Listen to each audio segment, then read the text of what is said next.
Welcome back to the channel. In this video, I'm going to walk you through an easy step-by-step guide on how to send money from TD Bank to Cash App.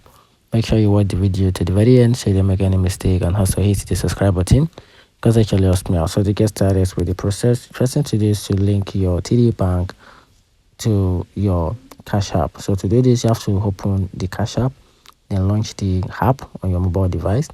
Then from there, you have to tap the profile icon on the Cash App home screen. Then from there, you have to select linked bank, then tap linked bank again.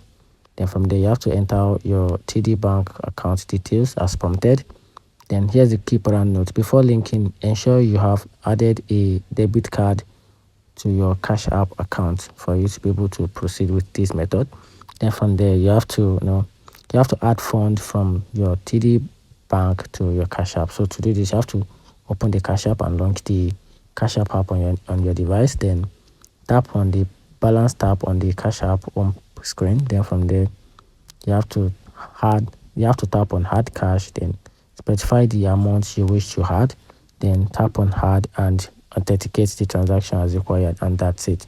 Find the video helpful, turn on the notification button and subscribe for more.